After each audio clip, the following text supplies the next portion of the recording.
This video has been sponsored by Solderstick. More on that at the end.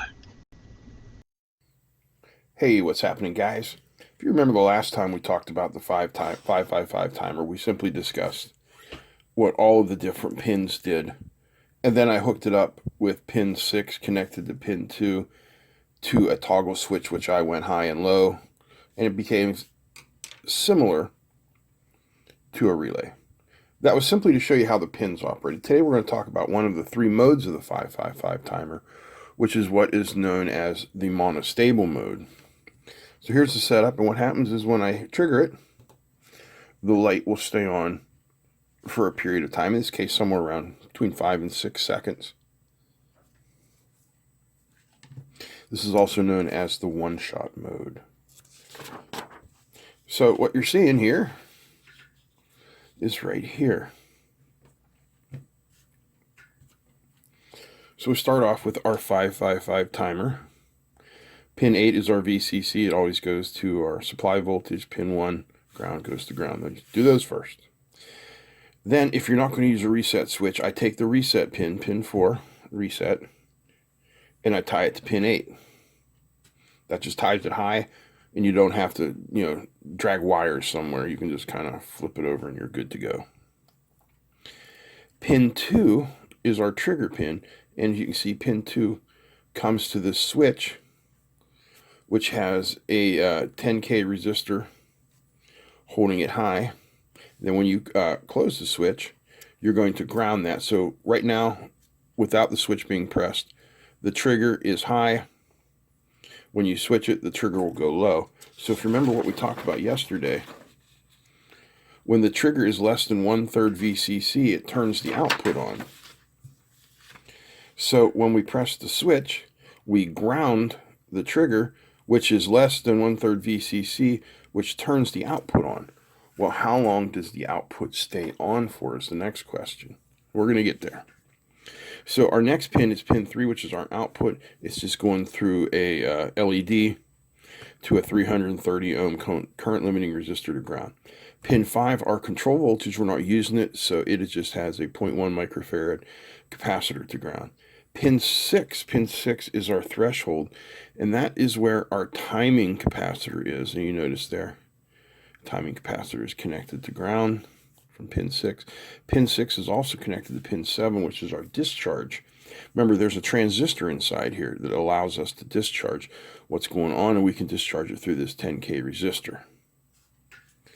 So here it is set up on the breadboard. A couple things I did differently is I didn't do the whole 4 to 8. I just brought it down here because it was simpler to do, and it's cleaner for you guys to be able to see what's happening.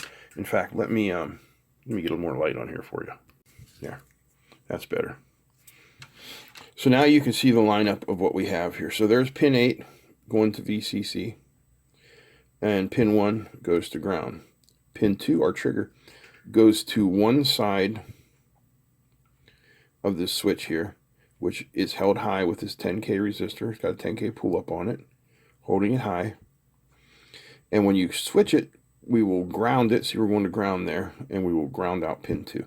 Pin 3, again, is our output, going through this LED and then through this current limiting resistor. Pin 4 is our reset, goes straight high.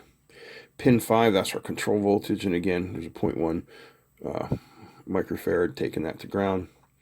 Pin 6, there is our 47 microfarad capacitor, again, going to ground from pin 6 to ground. And then we've connected pin 6 and pin 7 with that little jumper there. I mean, the resistors here are all 10K, just to keep things simple. So there's our 10K discharge resistor, and that's it. You press the button, 1, 1000, 2, 1000, 3, 1000, 4, 1000, 5, 1000. So about 5 seconds, and here's the math. To figure out your time, it is 1.1 times R times C. Remember, I told you all of the resistors are 10K, so 10,000. 47 microfarad is 0.00047, and that's going to give you a time in seconds of 5.1 seconds. Try it again. 1, 1000, 2, 1000, 3, 1000, 4, 1000, 5, 1000. Pretty close. course, manufacturing tolerances in everything from the resistors to the capacitors to the ICs itself, because who knows where these Chinese ICs come from. They ain't coming from TI, I guarantee you that. They can all cause changes. So let me just give you a real quick demonstration here. This is a 47 microfarad capacitor. Break out the box, oh many capacitors. We'll put our 47 microfarad back in there. Now somewhere. Ah, yes. Here I have a 10,000 microfarad capacitor, which I am going to first short out.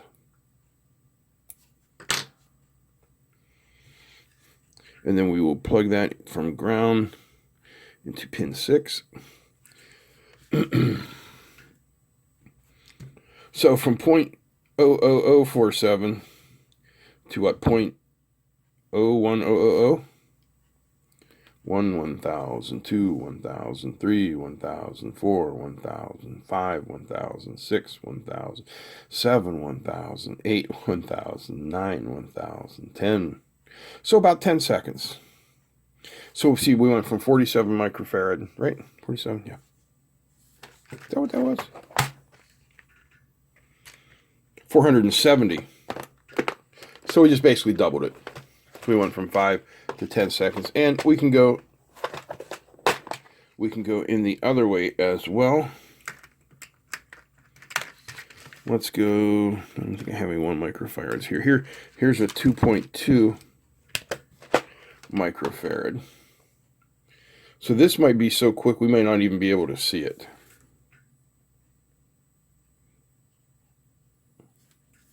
Ready? Here we go. Yeah, you can't even count it. But that's all it is.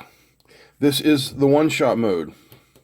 If you need to turn something on for a period of time and then have it turn off, something to start up in a circuit or a project or a device or what have you, it's a way to do it. I hope you guys enjoyed this. If you did, give me a thumbs up.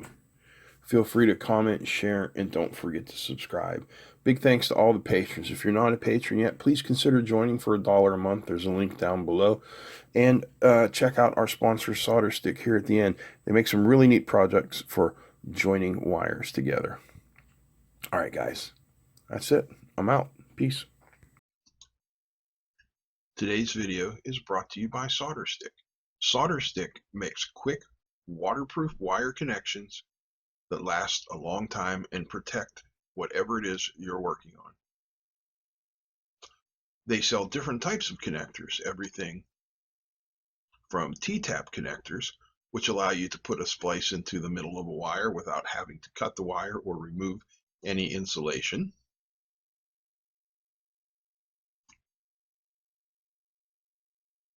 waterproof melt butt connector kits,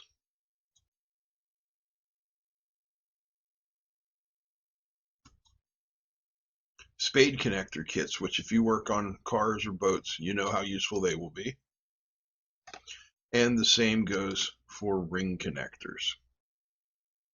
When you need to connect a wire to something with a nut and a bolt, this is simply the way to do it. Solderstick. Remember them for all of your wire connection needs. There's a link down below for a discount.